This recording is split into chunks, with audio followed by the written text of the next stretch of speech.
मैं हूँ सृजना Mittal from Devditi foundation. और देवदीति फाउंडेशन, जैसा कि आप लोगों को, आई एम श्योर काफी लोगों को तो पता भी चल गया होगा अब तक, कि हमने पूरे लॉकडाउन में, आज हमारा 160th सेशन है. So we have done almost 160 sessions and we have started a few more sessions where हमारी जो co-founder हैं सपना खंडेलवाल जी, उन्होंने कुछ स्टोरी टेलिंग सेशंस शुरू किए हैं ऑन सैटरडेज. और एक और हमने नया सेशन शुरू किया है अभी अबाउट देवदीति स्वाध्याय club. Now this Swadhyay Club, we are going to read some pages from our scriptures and do a synopsis on those pages. तो अगर आप में से कोई भी उसको ज्वाइन करना चाहता हो तो you can give a message to me whenever and as you want to. Now जो हमारे सेशंस हम जो कर रहे हैं उसके बारे में बताना चाहूंगी कि लॉकडाउन जब शुरू हुआ उस टाइम हम सब लोग तो कोरोना का सोच के और डर के मारे हम लोग बैठे हुए थे, कैसे करेंगे, कैसे होगा. और हमारी को फाउंडर सपना खंडेलवाल जी ने, जिनकी दूरदर्शिता अब हमें समझ आती है, उन्होंने उसी टाइम पे ये सेशंस शुरू किए. And lot of people have been giving us compliments that they were not into depression because of these sessions. So which is such a heart close to my heart thing कि हमने लोगों को इतना help कर पाए हम इस session में. तो हम लोग, Devditi is a socio cultural organisation, because हम सोशियो तो कर ही रहे हैं और कल्चरल भी बहुत एक्टिविटीज हम करते हैं. And when we meet physically, then obviously हमारी cultural activities और social activities ज़्यादा होती हैं, but during the lockdown also we have been doing pretty well. And अभी हमारी co-founder हमारे साथ हैं वंदना Gupta ji, and Sapna ji for some reason could not join us today, but Vandana ji is here. And then we have we had not done any session or gardening as such. We have done a lot of sessions on raw juice therapy and a lot of other things, but gardening हमने अभी session नहीं किया था. तो उस दिन I saw somewhere on Facebook about this session by Harpreet and I immediately called her. I had her number saved and I called her and said, Harpreet, आप नोएडा में रहते हो, इतने सेशन करते हो, हमारे यहाँ क्यों नहीं आप सेशन करते? And she was also एक बार में she said, yeah, why not? I will do it. Yes, why not? And that's how we got Harpreet here. And Harpreet is very well known in Noida gardening circles. And I must share that she also is very well known to people who have been visiting blind school religiously. So blind school and Harpreet means मतलब पौधे कहाँ से लिए blind school, अरे Harpreet से लिए होंगे, वो जो नोएडा में रहती हैं types. So that's one introduction of Harpreet. And if you go to her house, beautiful garden she has. मतलब बाहर से ही पता चल जाता है भाई ये तो किसी गार्डन एंथुजियास्ट का घर है. It is so nicely done and so beautifully done. एकदम दिल से करती है हरप्रीत. और आज Harpreet will tell us some secrets of gardening. Harpreet, sure. And before that I would like to interrupt. Thank you Harpreet for being here. As आपके trial session में भी मैंने आपको बोला था, we so thankful to you कि आपने हमारा रिक्वेस्ट मानी and you are here for a transformation series. Thank you so much. And secondly I would like to tell everyone कि आपने छवि मेथी का हमारे शो पे देखा होगा प्रोग्राम वेस्ट मैनेजमेंट पे एंड ऑल. तो Chhavi and Harpreet also go along well and they are doing the gardening together. lot of gardening together.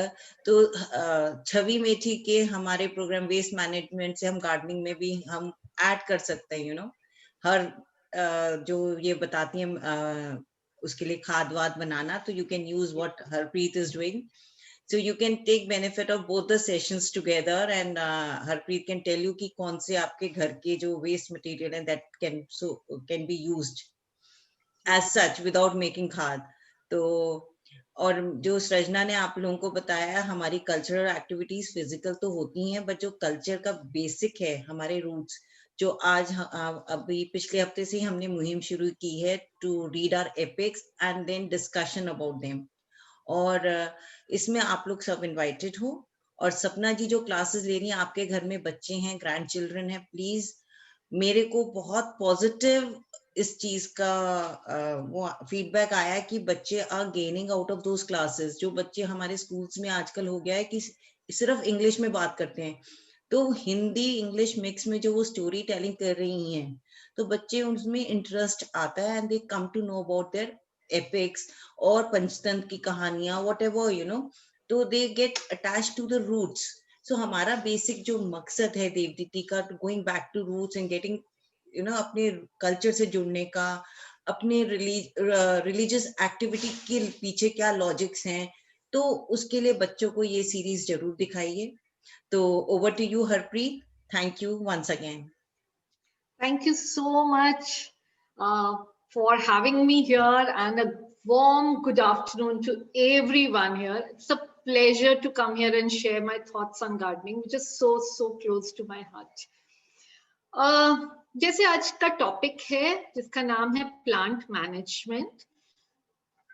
Plant को मैनेज भी करना पड़ता है, या प्लांट मैनेजमेंट कैसे होता है, तो उसके लिए हमको जानना चाहिए the basics of gardening.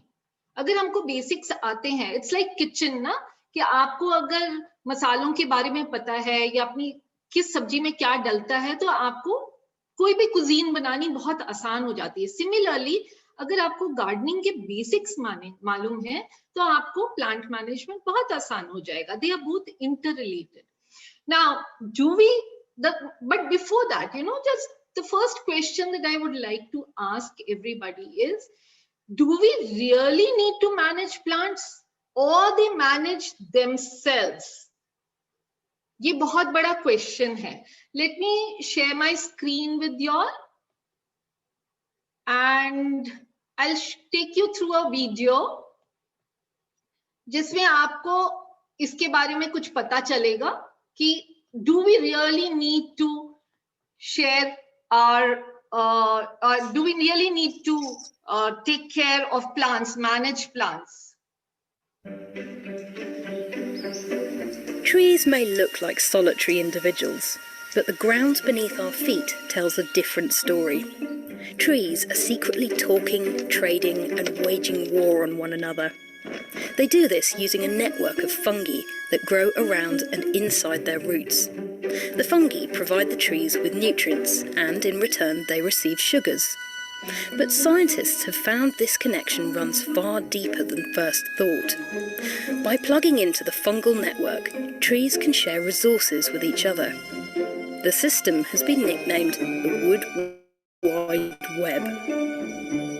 It's thought that older trees, fondly known as mother trees, use this fungal network to supply shaded seedlings with sugars, giving them a better chance of survival. Those trees that are sick or dying may dump their resources into the network, which might then be used by healthier neighbours. Plants also use fungi to send messages to one another. If they're attacked, they can release chemical signals through their roots, which can warn their neighbours to raise their defences. So, you saw here that plants know how to manage themselves. In nature, वो खुद को manage करते हैं, पर जब हम urban gardening करते हैं, then we need to manage them. तो उसके लिए क्या चाहिए? You should know your plant. आपने बहुत अच्छे से देखा कि पेड़ों को दूसरे पेड़ के बारे में बहुत अच्छे से मालूम है, उसे पता है क्या करना है. लेकिन जब हम अर्बन गार्डनिंग में आ जाते हैं, हम पॉट्स में बांध देते हैं पौधों को, तो वो एक दूसरे से बातचीत नहीं कर पाते हैं और वो एक दूसरे को संभाल नहीं पाते हैं. तो उस समय क्या होता है, हमें उनको मैनेज करना पड़ता है. Learning to manage them is a skill, and the nurseries are the first place जहां से आप ये शुरू करेंगे सीखना. The first step, जब आप पौधा लेने जाते हैं, नर्सरी से आप पौधा लेते हैं, आपको ये देखना है कि वहां वो कैसे रखा हुआ है, कैसी स्पेस में है, उसको ऑब्जर्व करिए. ऑब्जर्वेशन बहुत कुछ बता देती है आपको. दूसरा है, क्वेश्चन करिए नर्सरी वाले को कि प्लांट की कैरेक्टरिस्टिक्स क्या हैं, उसको कैसी सॉइल चाहिए, कितनी हाइट का लेगा. जब 6 महीने बाद वो आपके पास पड़ा है, तो 6 महीने बाद वो कितनी हाइट का पहुंच जाएगा, किस एरिया में से आया है, कैसा धूप और पानी उसको चाहिए, क्या वो पूना का है, कैलकटा का है, इंपोर्टेड है या हिली एरिया में से आया हुआ है. जब आप ये सारी इंफॉर्मेशन गैदर करते हैं, आप यहाँ पर इस फोटो में आप देखिए, टॉप पिक्चर में आप देखेंगे ग्रीन नेट है, ड्राइसिनास पड़े हुए हैं, वो शेड में रखे हुए हैं तो शेड में ही लगने चाहिए। नीचे की पिक्चर आप देखेंगे, फ्लावर आ रहा है, रोज है, वो धूप में पड़ा हुआ है तो धूप में ही लगना चाहिए। और इधर एग्लोनिमास है, ये भी हरे नेट के नीचे देख रहे हैं, तो जो हरी नेट के अंदर है वो सेमी शेड, शेड, इंडोर आ सकते हैं, लेकिन धूप में नहीं रह सकते हैं वो। तो हमको ऑब्जर्वेशन से बहुत कुछ पता चलता है कि हम कहाँ रख रहे हैं, क्या रख रहे हैं। अब जो हमने यहाँ देखा है उसी को हमने अपने घर में ट्रांसम्यूट करना है।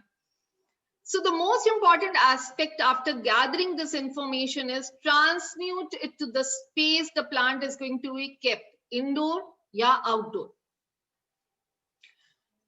It's easy to buy plants. अब इस समय मेरे को रेड कलर अट्रैक्ट करेगा, येलो कलर अट्रैक्ट करेगा, the flower will attract me. So the driver can be shape, colour, texture और price. But understanding your space vis-a-vis the need of the plant is the start to managing it well.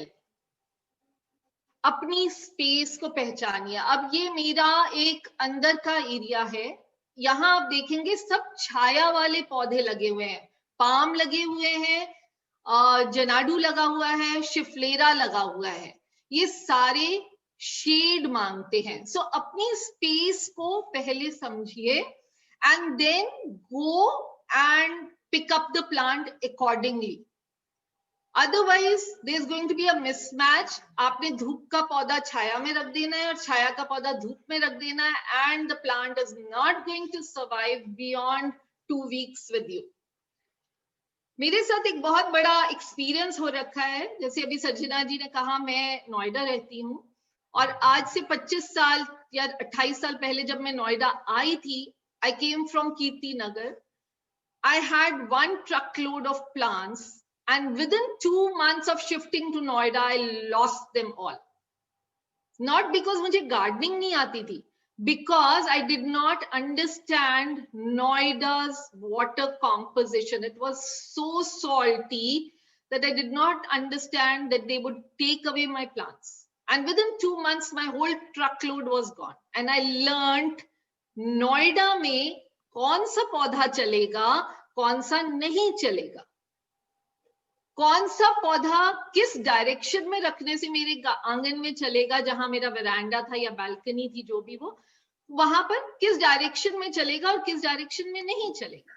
So you have to really understand what you are doing with your plants. What do plants need? Good air circulation, sunlight, microclimate and grouping of plants together. Sunlight can be full or filtered. जब हम grouping की बात करते हैं या microclimate की बात करते हैं, तो हम जब पौधों को जब इकट्ठा कर लेते हैं एक particular zone के अंदर, वो एक microclimate अपनी ही बना लेते हैं. Now, when I do grouping, it has to be done according to the sunlight and water requirement.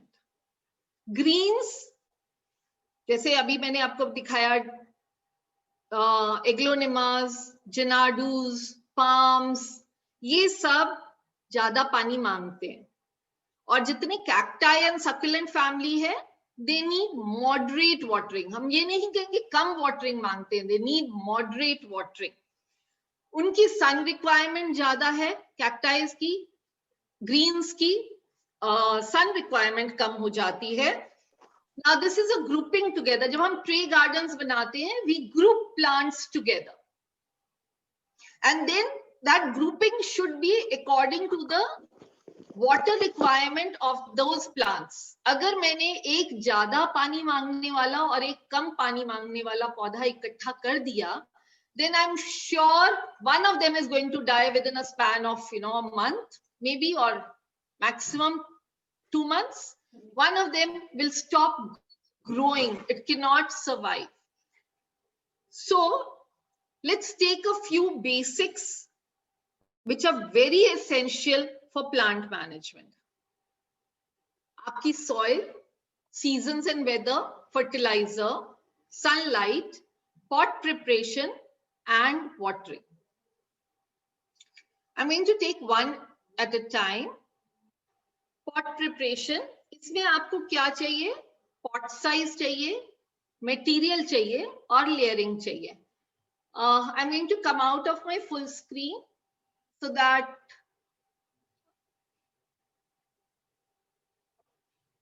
I can show you something.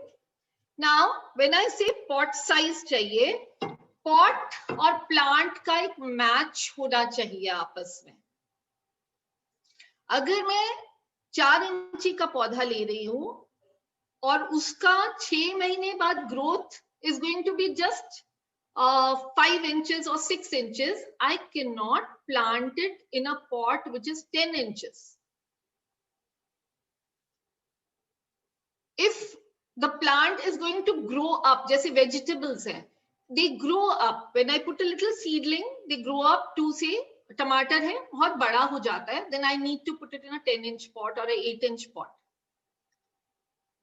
But if I'm doing syngoniums, they cannot go into a 10-inch pot. If I'm doing palak, it cannot go into a 10-inch. It should not go into a 10-inch pot because it can grow in a very shallow pot, which is 4 to 6 inches of height.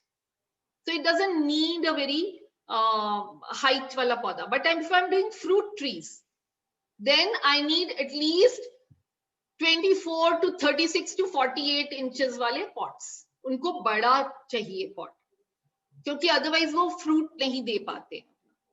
आप grow bags कर सकते हो. आपको लगता है मेरी छत में नहीं उतनी लेने का ताकत है, इतना weight नहीं ले पाएगा, आप grow bags में भी कर सकते हैं. So the first important thing in plant management is आपका pot size should be in balance to the plant that you're picking up. Material of the pot.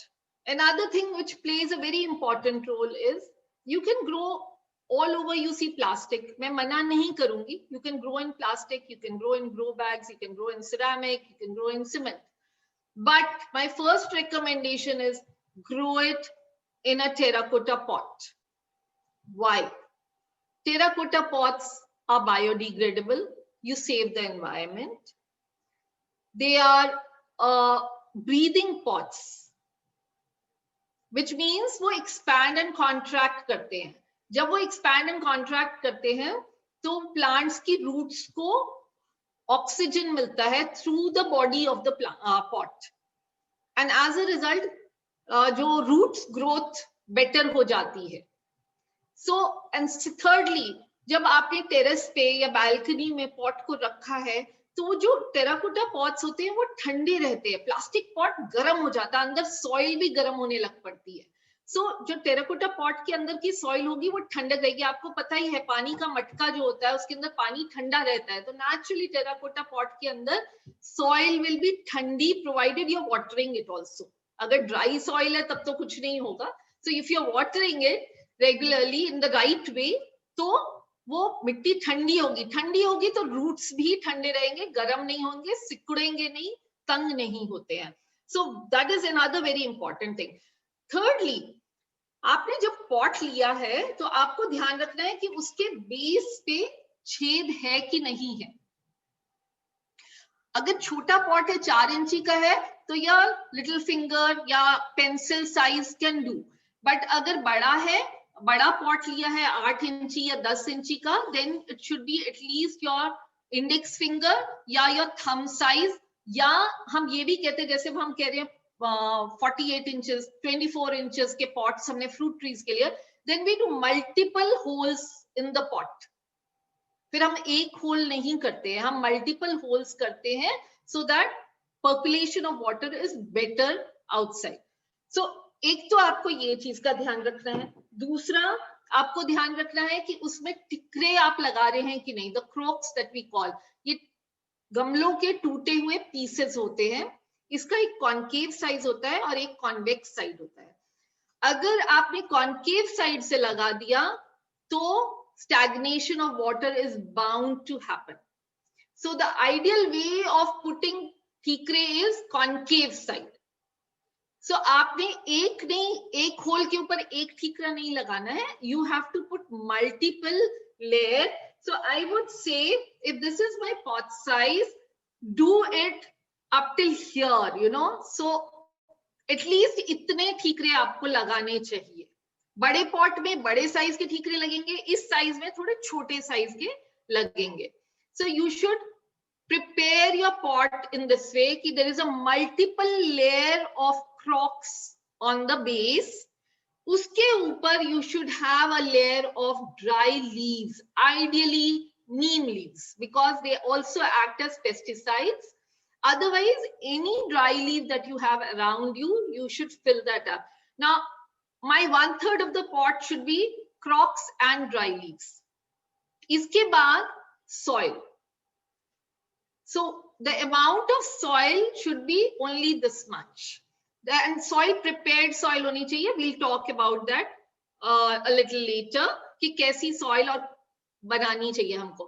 So यहाँ तक आपने soil डाली, उसके बाद इस border को खाली रखिए.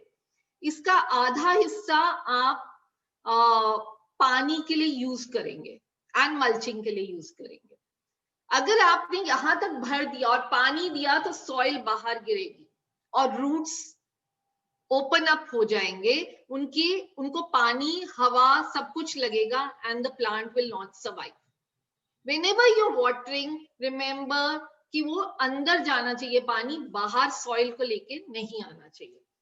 So these are some of the basic things that you need for pot preparation. I'm going back to my screen share.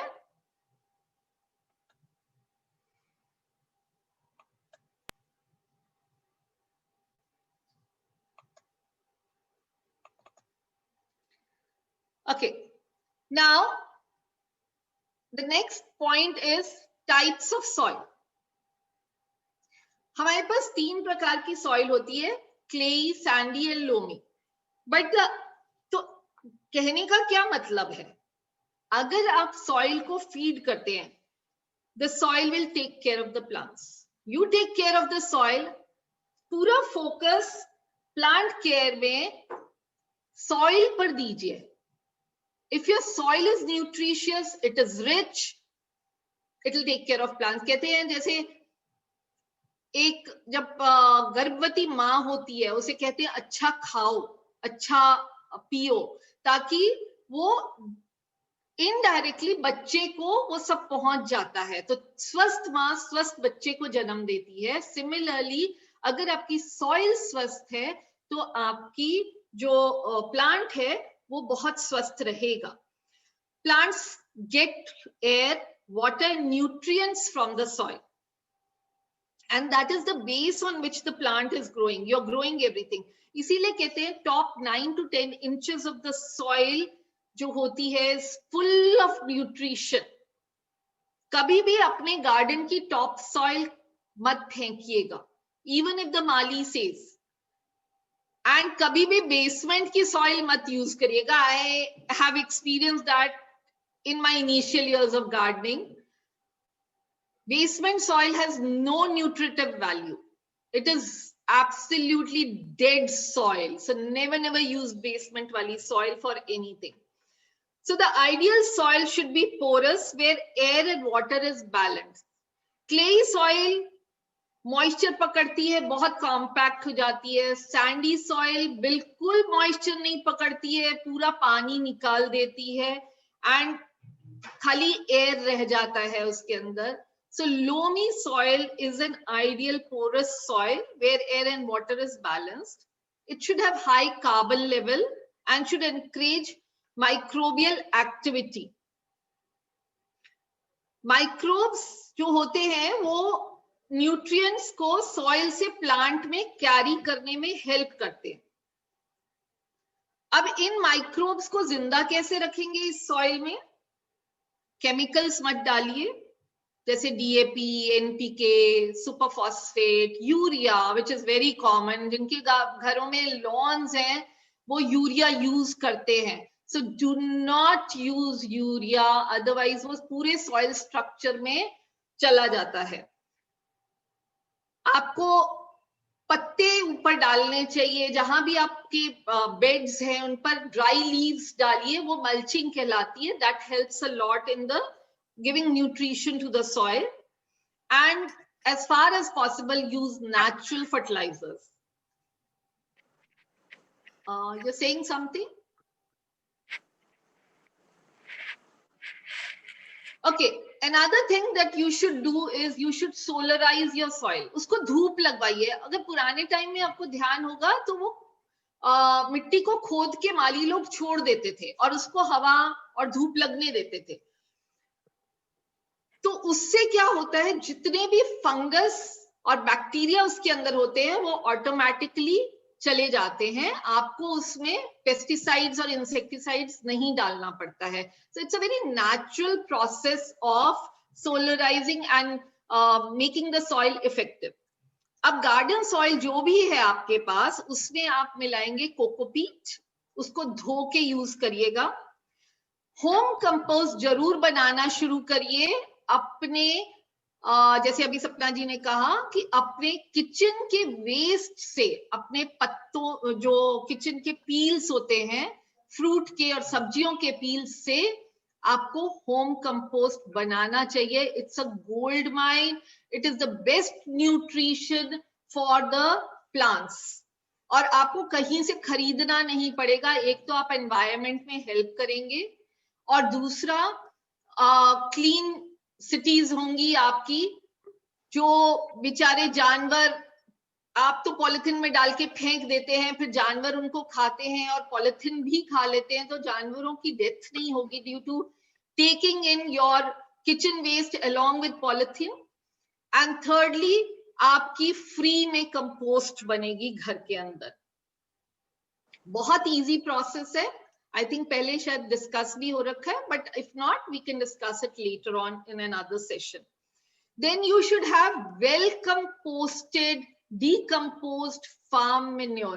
हम लोग नर्सरी जाते हैं और वो कहते हैं हमें खाद दे दीजिए, वो एक बोरी में खाद दे देते हैं आपको, which is of no use. आपको नहीं पता वो सड़ी हुई है नहीं, क्योंकि गोबर की खाद में एक तो दीमक बहुत स्ट्रांग होती है, दूसरा गर्म बहुत होती है, पौधे को मार देती है वो, और थर्डली उसमें बहुत सारे खरपतवार पैदा होते हैं. So बहुत सारी weeds आ जाएंगी. So it's one constant job of de-weeding your soil. Another thing that you can add in this is नीम खली, जो सूखे नीम के पत्ते. जब आपने ये सॉइल बना ली सारी, तो आपको अब अपने पॉट और प्लांट के हिसाब से देखना है कि किस पॉट में कितनी सॉइल रिक्वायरमेंट है. ग्रीन्स में कोकोपीट ज्यादा चाहिए, कैक्टस में खंगर ज्यादा चाहिए, वेजिटेबल्स में होम कंपोस्ट ज्यादा चाहिए आपको, और बोगनविला जैसे पौधों में बहुत कम फर्टिलाइजर चाहिए और किसी तरह की भी सॉइल चल जाती है. So any it doesn't need nutrition, added nutrition bougainvillea नहीं मांगता है. साल में एक बार आपने खाद डाल दी and that's enough for the whole year for bougainvillea. So अगर आपके पास पुरानी सॉइल है और आप उसको यूज करना चाहते हैं, use it for bougainvillea kind of plants, you know. So आपको अपना pot size, plant and the kind of plant that you want to put, उसके हिसाब से अपनी soil requirement को थोड़ा थोड़ा change करना पड़ता है. बट एक बेसिक कॉन्सेप्ट आपको बताया है कि गार्डन सॉइल में आप होम कंपोस्ट डालिए, फार्म मैन्योर डालिए, कोकोपीट डालिए, आप लीफ मैन्योर डाल सकते हैं और आप नीम खली डाल सकते हैं. इन कुछ चीजों के साथ एक बेसिक सॉइल स्ट्रक्चर आपका बन जाता है. Now, another element which helps in plant management is watering. And पानी is a skill. कोई भी पानी देना शुरू कर दे, वो पानी नहीं होता है. पानी क्या करता है, आपके जो न्यूट्रिशन है सॉइल में वो उठा के पौधे के ऊपर तक लेके जाता है, हर ब्रांच में, हर लीफ तक वो पहुंच जाता है. मेरे पास ना बहुत सारे ऐसे क्वेश्चन आते हैं, because I deal with plants and pottery. मेरे पास क्वेश्चन आएंगे, पौधे जब पॉट ले लेते हैं तो मेरे से पूछते हैं पौधे को पानी देना पड़ेगा. Now, that's such a basic thing to, you know, very fundamental thing. आप क्या बिना पानी के रह सकते हो? अगर आप नहीं रह सकते हो तो पौधा कैसे रहेगा, वो कैसे पनपेगा? तो पौधे के लिए there are two things, saturation point and wilting point. पौधे को पानी मांगने दीजिए, which means जब थोड़ा सा वो लटकता है, बहुत हल्का सा टिल्ट करेगा, आपकी तरफ आएगा, उस समय वो पानी मांग रहा है, और उसको तब तक पानी दीजिए जब तक कि नीचे के होल से, जो मैंने आपको पॉट में नीचे का होल दिखाया, वहां से पानी निकल ना जाए। और फिर बेशक आप 2-3 दिन पानी ना दें उसे। मेरे को ये भी क्वेश्चंस आते हैं, हम तो रोज थोड़ा थोड़ा पानी देते थे।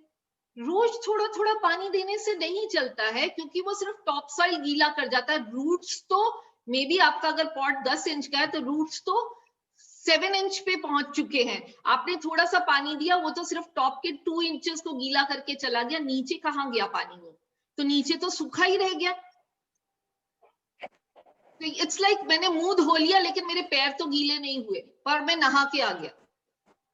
सो आपको पानी तब तक देना है जब तक कि नीचे के होल से पानी ना निकल जाए, और रोज रोज पानी नहीं देना। जैसे क्रिसैंथेमम के लिए तो खास ही है, it doesn't like wet feet, तो पानी जहां आपने रोज दिया क्रिसैंथेमम मर जाएगा आपका, जैसे गुलदाउदी कहते हैं। पौधा हमेशा ओवर वाटरिंग से मरता है, अंडर वाटरिंग से कभी कभी नहीं मरा। इट्स लाइक हम ओवर ईटिंग से ओबीज होते हैं, अंडर ईटिंग से नहीं होते हैं। Similarly plant dies because of over watering. अब ये जो जैसे अब कॉम्पोजिशन मैंने आपको दिखाई है, ये सारे जेड हैं। जेड को पानी आप चाहे हफ्ते में 1 दिन दीजिए, चाहे 15 दिन में 1 दिन दीजिए, वो रोएगा नहीं। लेकिन अगर आपने ग्रीन्स को हर तीसरे चौथे दिन पानी नहीं दिया तो वो परेशान होगा। फ्लावर्स को स्पेशली जब फ्लावरिंग हो रही होती है, पेटूनियाज है इस समय, या एलिसियम है, या आपके जो आपके कार्नेशंस है, ये सब को अगर आपने टाइम टू टाइम पानी नहीं दिया और वो विल्ट कर गए, हल्का सा उनमें विल्टिंग आ गई, तो वो ज्यादा दिन नहीं टिकने वाले हैं। तो आपने क्या करना है, आपने फिंगर चेक करना है। आप सॉइल में अपनी 1/3 फिंगर या हाफ द फिंगर अंदर डालिए और चेक करिए कि अगर वहां पर नमी आपको फील होती है, then it does not need watering. अगर आपको वहां ड्राइनेस फील होती है, then you need to water well. Another element that you need to keep working on is fertilizer. Like I said, DAP, NPK, urea, इनसे जहां तक हो सके इनको अवॉइड करिए और नेचुरल फर्टिलाइजर यूज करने की कोशिश करिए। And the biggest natural fertilizer is of course home compost and then your farm manure. अब हमेशा जब भी हम नर्सरी से पौधा लाते हैं, हमें उसे रीपॉट करने की जरूरत पड़ती है। और रीपॉट जब हम करते हैं तो इमीडिएटली कभी नहीं करना चाहिए। उसको आप कम से कम हफ्ता अपने पास रखिए, उसे एक्लेमेटाइज होने दीजिए। आपके पानी के हिसाब से, आपके जगह के हिसाब से उसको आप 1 हफ्ता हाथ मत लगाइए। 1 हफ्ते के बाद आप अपनी सॉइल मिक्सचर बनाइए और according to the plant, again आपको प्लांट की थोड़ी सी नॉलेज होनी चाहिए, किस पौधे में कितना फर्टिलाइजर चाहिए और कब चाहिए, उस हिसाब की आप सॉइल बनाएंगे और फिर उसको आप रिपॉट करेंगे। फर्टिलाइजर यूजुअली हम कब ऐड करते हैं? When the plant is in growing period, and growing period 2 बार आते हैं साल में, February to March and September to October। तो ये जब 2 ग्रोइंग पीरियड्स होते हैं, उस समय आप डेफिनेटली अपने पौधों को फर्टिलाइज करिए एंड रिपॉट भी करिए, चाहे आप नर्सरी से लाए हुए हैं, चाहे आपके घर में है। घर वाले पौधों को भी हम कहते हैं आपको रिपॉटिंग उस समय करनी चाहिए।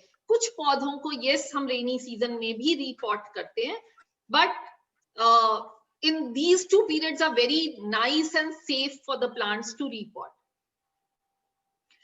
पर्सनली माली जो कहता है मैं ये पैकेट लाया हूं, ये खाद है, इसको डालने दीजिए, नहीं डालिए इस तरह से। उनके कहने से कौन मत होइए।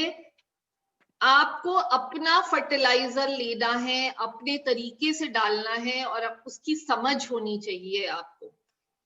और हमेशा फर्टिलाइजर प्री वाटर्ड पॉट में डालिए। ये बहुत बड़ी गलती करते हैं सब लोग कि ड्राई पॉट में फर्टिलाइजर डाल देते हैं, वो हीट दे देता है, जड़ों में डैमेज हो जाता है और जिस जगह पर वो प्लांट को टच करता है वहां पर उस पर स्केलिंग कर देता है। तो बेस्ट थिंग है कि प्री वाटर्ड पॉट में फर्टिलाइजर डालिए और हमेशा पॉट के रिम्स पे फर्टिलाइजर डालिए, प्लांट के पास मत डालिए, वो धीरे धीरे जड़ों तक अपने आप चला जाता है।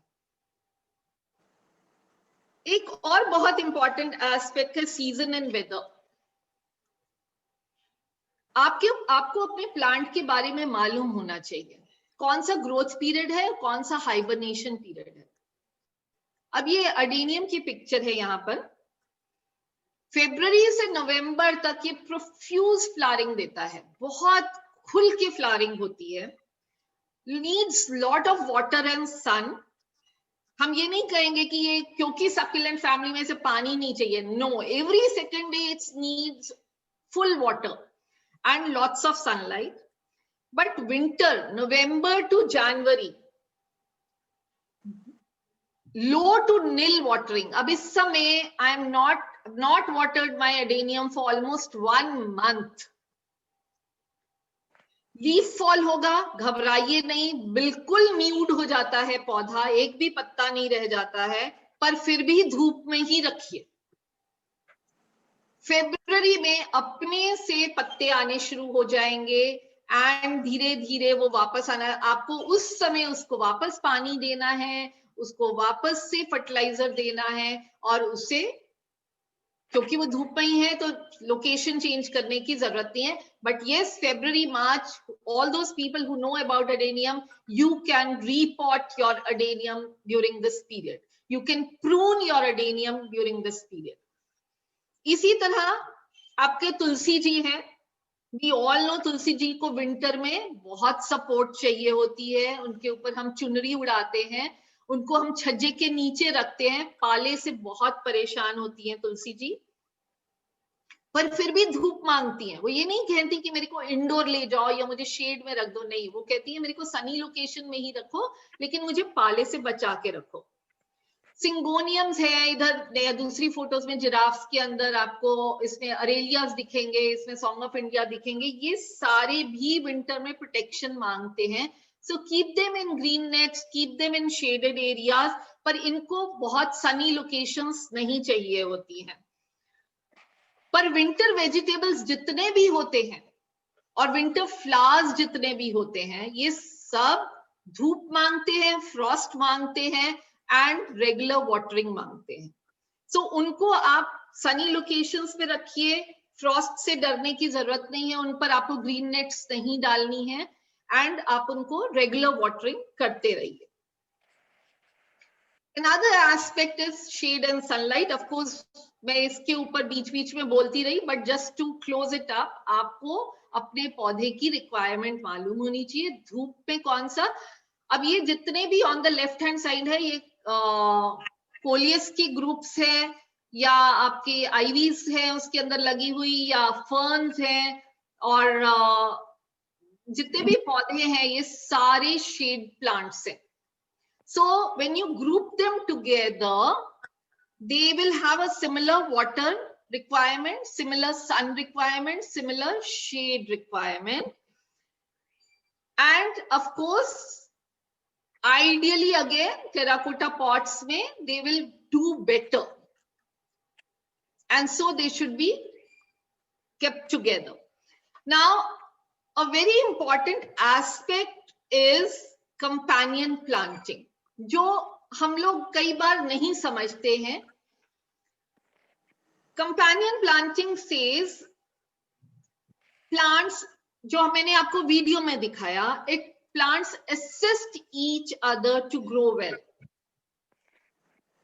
They are plants which help to repel insects. और ये कॉन्सेप्ट आता है मिक्स्ड क्रॉपिंग विज़ मोनोक्रॉपिंग में से। मोनोक्रॉपिंग इज आप एक ही टाइप का पौधा कंटिन्यूअसली लगा रहे हैं, और मिक्स क्रॉपिंग है आपने 2-3 वैरायटी मिक्स करके लगा दी है। तो आपको ये मालूम होना चाहिए कि किस पौधे के साथ कौन सा पौधा कंपैटिबल है, what to grow with and what not to grow with, और कौन सा पौधा कंपैटिबल नहीं है, तो ही आप करेक्ट कंपेनियन प्लांटिंग कर पाएंगे। जैसे कि आजकल की सब्जियों का एग्जाम्पल देंगे तो कॉलीफ्लावर के साथ बेसिल और सेलरी बहुत अच्छे से चलती है। कॉलीफ्लावर के साथ टोमेटोज और स्ट्रॉबेरी बिल्कुल नहीं जाते, they are not compatible to it. यहां पर आप देख रहे हैं गार्लिक लगी हुई है बीच में, so garlic is very compatible with tomatoes. वो उसका पेस्ट मैनेजमेंट करता है, आपको दवाइयां नहीं डालनी पड़ती हैं, गार्लिक ऑटोमेटिकली पेस्ट कंट्रोल कर देगा टोमेटोज में। और tomatoes are very prone to aphids, to spider mites, to mealybug, बहुत कुछ होता है टमाटर में। गार्लिक फ्रूट ट्रीज के भी सर्कल में अगर आप लगा देंगे, जैसे अमरूद है या आपके अनार है, तो बोरर्स आपके फ्रूट को अटैक नहीं करेंगे। So garlic is very compatible to fruit trees as well. Carrots के साथ पीज आप लगा सकते हैं, लेट्यूस लगा सकते हैं, अनियंस लगा सकते हैं, पर कैरेट्स के साथ आप दिल नहीं लगा सकते, सोया नहीं लगा सकते। एक ब्लैंकेट कंपेनियन प्लांट्स हैं कुछ, मेरीगोल्ड, नेस्टर्शियम, सनफ्लावर, लैवेंडर, ये सब जो फ्लावर्स हैं ये बहुत कंपैटिबल है with anything that you have around you, या तुलसी जी या इवन बेसिल। ये पेस्ट मैनेजमेंट भी करते हैं और ये बीज को भी अट्रैक्ट करते हैं। सो आपको ये भी ध्यान रखना है कि आपके गार्डन में, जैसे आप समर्स में आपके लौकी और तुरई और करेला के प्लांट्स आ जाते हैं, तो आप साथ में थोड़े से मैरीगोल्ड्स या बेसिल्स या आप कुछ फ्लावरिंग प्लांट्स वहां लगाइए। व्हाई? बिकॉज जब जो कुल्फा फ्लावर्स होते हैं या 8 o'clock फ्लावर्स होते हैं वो भी लगाइए। क्यों? क्योंकि आपके जब बीज आएंगी वहां पर अपनी हनी लेने के लिए उसमें से, तो वो पोलन हेल्प करती है उनकी पॉलिनेशन के टाइम में, क्योंकि लौकी और तोरी बिना पॉलिनेशन के नहीं ग्रो हो पाती है। विंटर वेजिटेबल्स में पॉलिनेशन का इतना बड़ा प्रॉब्लम नहीं है, लेकिन समर्स में बहुत पॉलिनेशन का इश्यू खड़ा हो जाता है। So you should always have a mix of flowers and vegetables growing in your area, and you should also think कि कौन से फ्लावर्स में बीज आ सकती हैं। व्हाई? बिकॉज अगर बीज ना आई तो खाना मिलना बंद हो जाएगा हमको, क्योंकि वो एक नेचुरल पॉलिनेटर है। फिर आप जाके हर सब्जी में, हर फल में खुद पॉलिनेट कर रहे होंगे, which is artificial pollination, which is not going to work for very long. And bees and flowers उन्हीं पौधों पे आती हैं जो naturally grown होते हैं, हाइब्रिड्स नहीं होते हैं या केमिकल लेस्ड नहीं होते हैं, उन पौधों पे ही वो आती हैं। सो कंपेनियन प्लांटिंग में ये सबसे बड़ा फायदा होता है that plants help each other.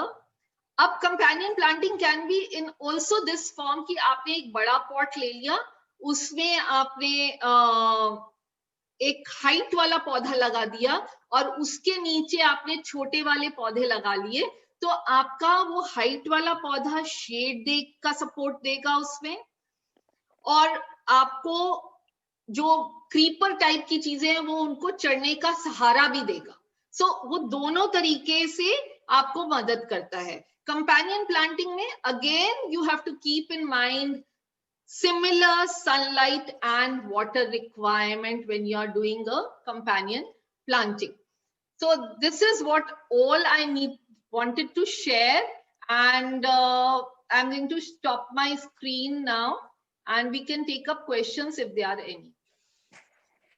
Harpreet ji, बहुत ही बढ़िया, a lot of things I came to know today. Thank you.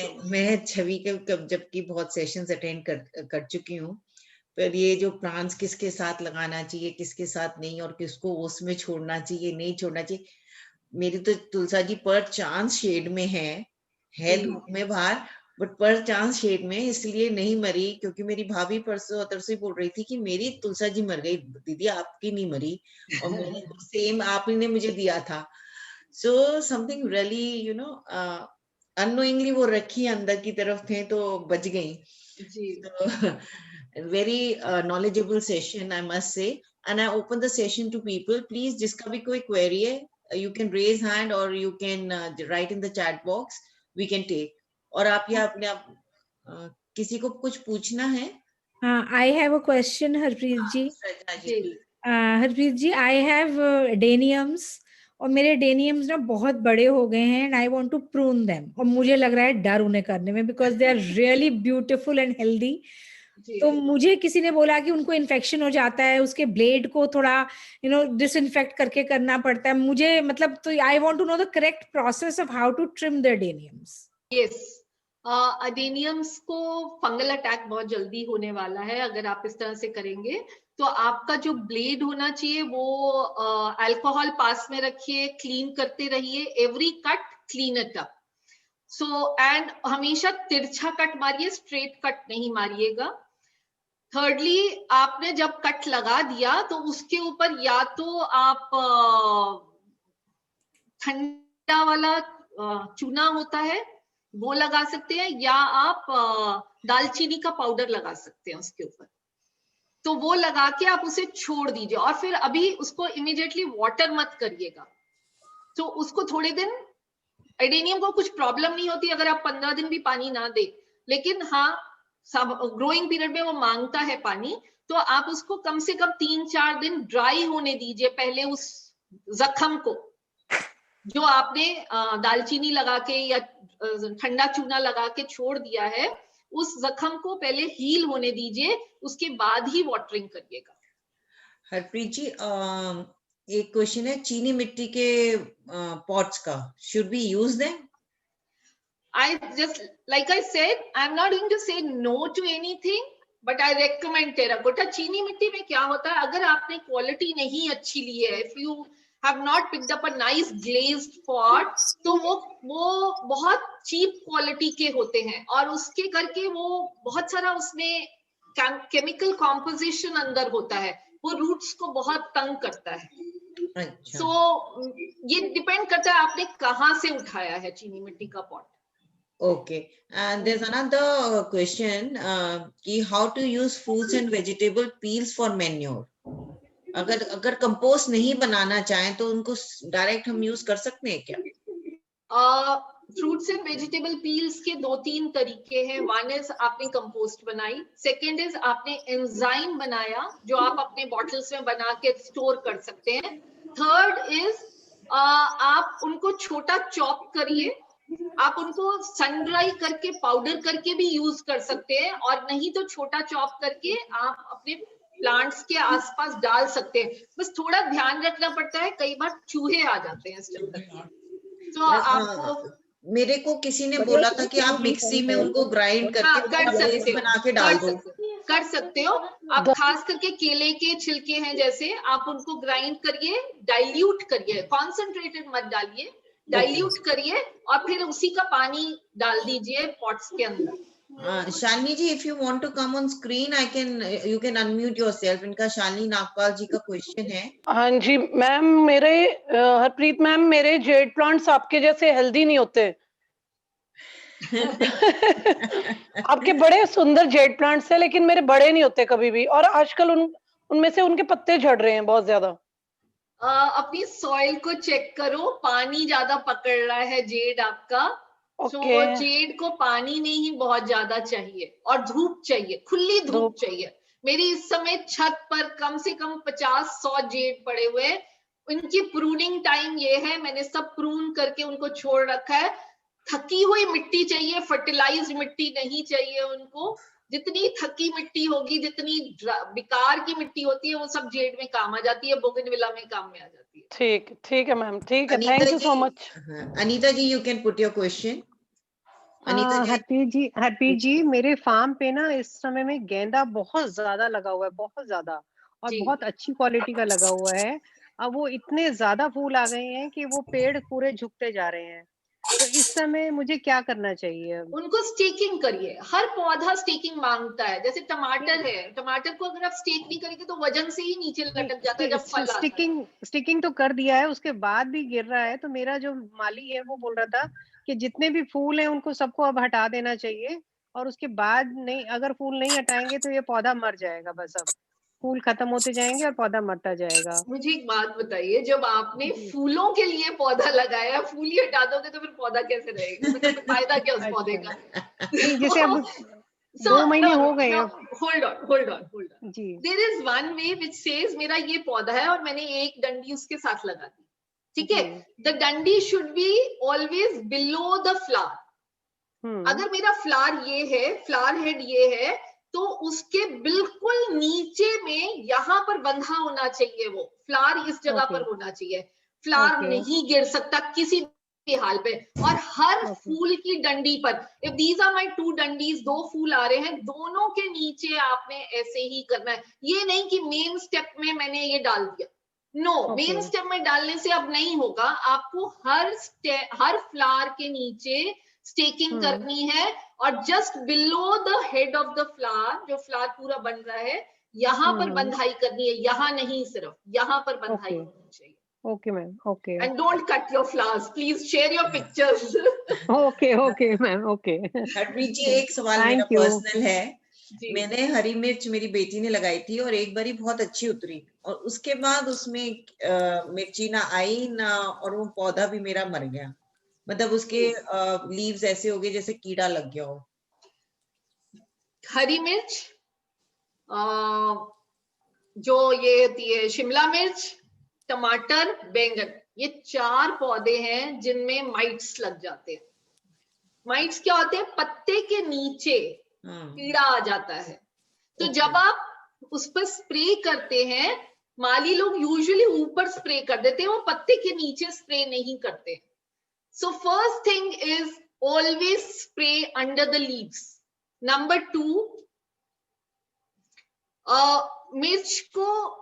मिर्च कई साल चल सकता है, बैंगन कई साल चल सकता है। आपको उसको टाइम से, जब फल आ चुका होता है, उसके बाद प्रूनिंग करनी चाहिए। ओके, मैंने और उसको प्रूनिंग तो धूप नहीं किया चाहिए, था। धूप धूप में में रखा हुआ है, रखना है। लेकिन वो स्प्रे नीचे भी नहीं हुआ शायद, मे हाँ, बी तो हो बिना सकता है। नीचे स्प्रे के हुआ कुछ नहीं होगा। पौधा फ्रूटिंग के बाद उसकी एक उम्र होती है, उसमें कीड़ा लगने के चांसेस बढ़ जाते हैं। आपने लीव्स के नीचे अगर स्प्रे किया होता तो पौधा बच जाता। ओके। अच्छा, there's another question, how to save succulents? How to save succulents, it depends कौन से सक्यूलेंट की हम बात कर रहे हैं। जो ओके। मोटी लीफी वाले सक्यूलेंट्स होते हैं, वो आप ये सोचो सीजनल फ्लावर्स हैं आपके। आपने खरीदे, रखे, आपका एक सीजन चल गए, उसके बाद गुड बाय हो गया। Please consider them as seasonal flowers. हमारे यहाँ एक्सट्रीम समर्स है, एक्सट्रीम विंटर्स है, हम लोग नहीं बचा पाते हैं। जो बाकी सक्यूलेंट्स है, जिनमें मोटी, जैसे एलोज है या लिविंग स्टोन्स है, ये सब जो है ये बच जाते हैं, इनको कोई प्रॉब्लम नहीं होती है। आपकी बस मिट्टी करेक्ट होनी चाहिए। मैं बार बार इस बात को कह रही हूँ, work on your soil. Fungus का एलिमेंट ज्यादा होना चाहिए, उसमें कोकोपीट कम होना चाहिए, आपके बंधुई मिट्टी कम होनी चाहिए, भुरभुरी मिट्टी होनी चाहिए आपकी। उसमें वॉश्ड, हम लोग तो, I mean I used to do it, and I still am doing it for adeniums of course. I do washed, जो कहते हैं बदरपुर, उसको धो के जब तक उसका लाल पानी नहीं निकल जाता, फिर उसको सीव करके मोटा वाला हिस्सा उसका यूज करते हैं, पतला वाला नहीं। पतलियां सैंड जो होगा वो बांध लेगा रूट्स को। सो आपको मोटा वाला हिस्सा, जितना ग्रैनुलर आपका उसका सॉइल बेस होगा, उतना अच्छा सक्यूलेंट आपका चलेगा। Okay, another is which spray should we use under the leaves of the mirchi? किसी ने पूछा है, ये साधना गुप्ता जी आपके पास अगर कुछ नहीं है, देखो, अगर आप नेचुरल गार्डनर नहीं हो, आपके पास जीवामृत, अग्नि, जो हम लोग अपने गार्डनिंग के कोर्सेज में सिखाते हैं कि कैसे बनाना है काउ बेस्ड फार्मिंग कैसे गार्डनिंग कैसे करनी है, तो आप सिंपल सी 2-3 चीजें याद रखिए। आपके पास नीम के पत्ते हैं, पेड़ से उतरवाइए नीम के पत्ते, उसको वॉश करिए अच्छे से, बॉईल करिए, उसके अंदर आप तीखी हरी मिर्ची भी डाल सकते हैं, उसके अंदर आप लहसुन भी डाल सकते हैं कूट के थोड़ा सा, और उसमें थोड़ा सा जब आप बॉईल कर लोगे, उसको अच्छा से उबाल लोगे, तो उसमें थोड़ा सा हैंड वॉश डाल लीजिए और उसको स्प्रे कर दीजिए। Every 15 days do this. Then you can do लहसुन, हरी मिर्च, हल्दी, ये मिक्स करके आप स्प्रे कर सकते हो। उसमें थोड़ी सी हींग भी डाल सकते हो, आप उसका एक स्प्रे बना सकते हो। These are very easy sprays to make, you know. आपने उनको कूटा अच्छे से या मिक्सी में चलाया, and then you put it in water and you sieve it, and the thing that you can do is आप छाछ का स्प्रे कर सकते हो, खट्टी छाछ का स्प्रे कर सकते हो। सो आप ऐसी कुछ चीजें अगर आप कर लेंगे तो आपका कुछ ना कुछ कहीं ना कहीं बचाव हो जाएगा, नेचुरल तरीके से हो जाएगा आपका। Okay, and there is another, और हमेशा जब भी स्प्रे करें, हमेशा अंडर द लीव्स करें, चाहे कीड़ा है या नहीं है, आप अंडर द लीव्स ही हमेशा स्प्रे करें। ओके, एक जने ने पूछा how to prevent tomato leaves to get curled.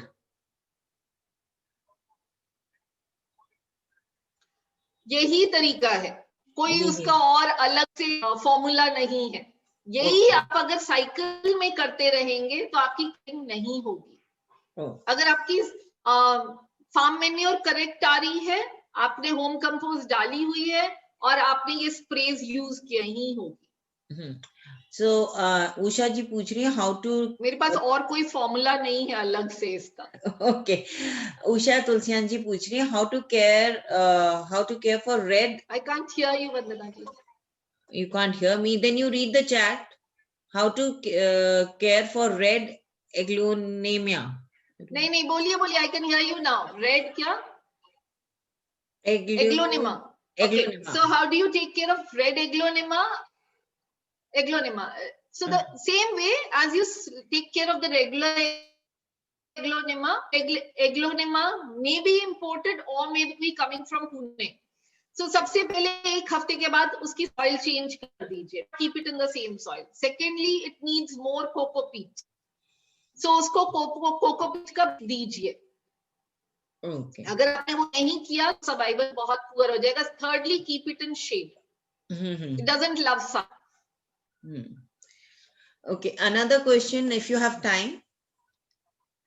हाँ जी बोलो जी। किसी ने सारे फ्रूट्स के लिए पूछा, तो जनरल फ्रूट्स के बारे में ही आप बता दो कि क्या ध्यान रखना चाहिए, मतलब all fruits she is writing, Veena ji, कि किस तरह से फ्रूट्स की देखभाल करें। तो either she should get in touch with you separately.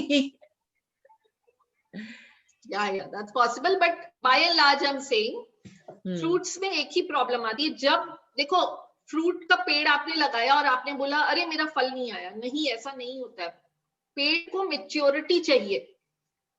तो वो जब, जैसे हम प्यूबर्टी में आके ही बेबी के लिए रेडी होते हैं, that's a time when we start, you know. So similarly plant भी उसके बाद ही वो फ्रूटिंग दे पाता है। एक आधा कभी गलती से एक आधा फ्रूट, तो वो एक अलग बात। No, she saying I was talking all fruit peels. She's not talking about fruit trees. She's talking about she just fruit wrote peels. Fruits and question mark. Yes, you can use all kinds of fruit peels. Okay. And yes, you can use all kind of fruit peels to create your enzyme or compost. Sadhna, can you give her number in the chat box? And secondly, somebody is asking about the enzyme. So I request the person, please go through Chavi Methi's program on enzyme. हमारे देवदीति के YouTube channel पे आपको मिल जाएगा. And in case you want any further this thing, तो छवि जी का या हरप्रीत जी दोनों ही आपको इस बारे में ज्ञान दे सकते हैं। Am I right, Harpreet? Yes, Didi. हाँ जी, बिल्कुल जी। So, she has done a very good job of it. I did go through that enzyme वाला एपिसोड। हाँ हाँ। सो मेरे ख्याल से अभी और किसी का कोई क्वेश्चन नहीं है। Let me check the chat box once again. मेरा एक क्वेश्चन है, मैं कर लूं, इसी बहाने मेरा भी आंसर हो जाएगा। हाँ, you can carry on। हाँ। हरप्रीत दी, हम धूप में तो अडेनियम रख रहे हैं, पर जैसे अब अगर 4-5 दिन लगातार बारिश हुई है, ऑफ कोर्स मेरी वेल ड्रेन्ड सॉइल है, तो उसमें कोई नुकसान तो नहीं होता ना? Hello, I think she has some connection problem. Position अच्छा है तो कोई प्रॉब्लम नहीं आती है, लेकिन फिर भी आपको ध्यान रखना है, अगर गमले में पानी बहुत देर तक खड़ा होता है तो उसे टिल्ट कर दीजिए। So if my pot is this, I should tilt it ऐसे so that the water drains out, it drips out, you know. तो हम यूजुअली क्रिसैंथेमम जब मैं उगाती थी, I used to grow 1000 chrysanthemum, it was like a major job. जब बहुत continuous बारिश हो रही होती तो मेरे को हर गमले को टिल्ट करवाना पड़ता था इस तरह से, ताकि उसका पानी यहाँ से ड्रिप आउट कर जाए। अगर ऐसा हो रहा है और आपको लगता है पॉट डैमेज हो सकता है, and which can happen in टमाटर एट टाइम्स, तो आप उसको टिल्टिंग दे दीजिए। एक मेरा भी क्वेश्चन है, मेरे को प्लांट का नाम अभी पता चला, अडेनियम।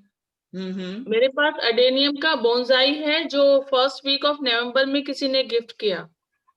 अब वो बोनसाई के नाम से मुझे डर लगता है वो खराब नहीं हो जाए, तो मैंने अभी उसको कुछ दिन बाहर रखा। तो अभी यही समझ में नहीं आ रहा है कि how to look after that plant, adenium. एक ग्राउंड रूल समझिए, it's not about adenium that I'm saying, it's about bonsai. No bonsai in this world which can be kept indoors, and don't try to keep them indoors. वो आप 2 दिन रख सकते हैं, party हो जाए, डिनर हो जाए, आप 2 दिन रखिए, उसके बाद आप उसे बाहर नहीं। सन, adenium loves sun, you have to keep it outside.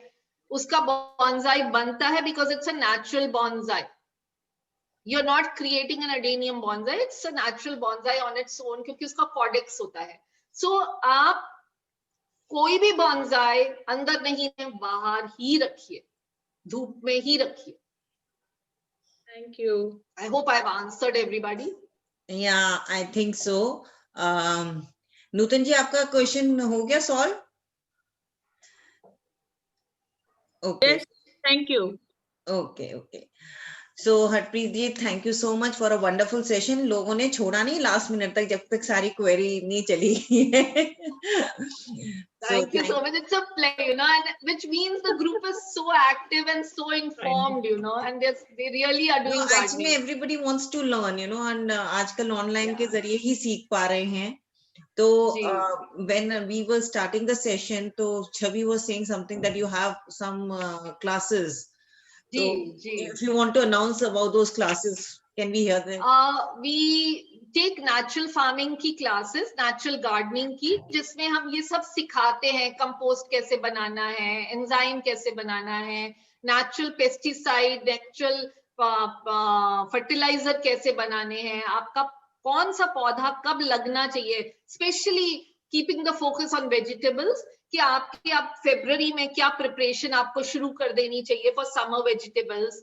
और क्योंकि आजकल पैंडेमिक में ये बहुत इंपॉर्टेंट हो गया, खुद उगाओ खुद खाओ और अपनी हेल्थ का खुद ही ध्यान रखो, क्योंकि डॉक्टर्स ने भी हाथ खड़े कर दिए हैं। सो अपनी इम्यूनिटी अगर बेटर करनी है, then you should join our classes. We are 4 people team and we talk, it's a 3-day session, 2 hours each day, and it is done under the umbrella of Art of Living Foundation, about 1,000 rupees for the course. हम लोग तो सिर्फ सेवा कर रहे हैं उसमें, तो you join that and you get the basics. आपको एक hands-on knowledge मिल जाएगी, and then we are there to always support you. You know, it's not कि हमने कोर्स करा दी हो गई, जैसे आज भी सेशन में आई हूँ तो ये नहीं, अभी भी कोई भी प्रॉब्लम आएगी, I'm there. You know, I'll always be to answer. Similarly, उस कोर्स के बाद we are there for everybody to, you know, support. So it's a very nice, well, small packaged course. Just gives a lot of information about what you should do and what you should not do, you know. क्योंकि हम लोग usually माली वाले Gardner's हैं। हम usually माली वाले Gardner's हैं। हमारे माली भी तो सारे नौसिखियां ही हैं। अच्छा, ये हाँ, नहीं तो चलता आज ये का कर माली देते सारा शॉर्टकट माली है। हाँ, आजकल का माली ना सब वन्ना जी सब शॉर्टकट माली है। So वो what तो I- सोचता है फटाफट करो और भागो यहाँ से, पैसे मिलने What I चाहिए। started doing, you know, I go to Shri for DDA Sports Complex, तो वहाँ पे जी। माली बहुत अच्छे हैं। जी, तो मैं जी। उनसे जाके टिप ले आती हूँ कि इसको मेरा ये पौधा खराब हो रहा है, जी। ये बताओ मुझे। तो दे आर वेरी जी, गुड। जी। So Correct. जिन लोगों को भी कोर्स ज्वाइन करना है, I have given you Harpreet number in the chat box, you can contact her. और छवि मेठी का भी आपके पास नंबर है। So both of them they take classes together and आप कॉन्टैक्ट कर सकते हैं। So Harpreet, thank you once again for being on Devditi platform and हमारे मेंबर्स को, हमारे से जो भी लोग जुड़े हुए उनको इतनी इंफॉर्मेशन देने के लिए। नेक्स्ट सेशन हमारा है मंडे को 18th को, जिसमें जो नूतन जी अभी जिन्होंने सवाल पूछा था वो ही ले रही हैं, और how to make soaps at home. तो it's going to be really nice and interesting. तो अभी थर्सडे का session we are not very sure because Sapna is not in town. तो नहीं तो थर्सडे विद सपना शायद हो, शायद नहीं हो, I am not too sure. She is off to Bombay. तो we are looking forward for the 18th session. Nutan ji हमारी जो देवदीति की मेंबर हैं, हमारे साथ बहुत सालों से जुड़ी हुई है, she is going to take that session. So Devditi की तरफ से आप सभी का धन्यवाद, और हरप्रीत तुम्हारा तो बहुत बहुत thank you. Thank you for giving me an opportunity and helping me meet all of you all. It's totally our pleasure. Our pleasure. Thank you, ma'am. Thank you, ma'am. Okay. Thank you so much. Bye. Thank you, Harpreet ma'am. Thank you. Bye bye. Bye-bye. Thank you. Thank you so much. Thank you.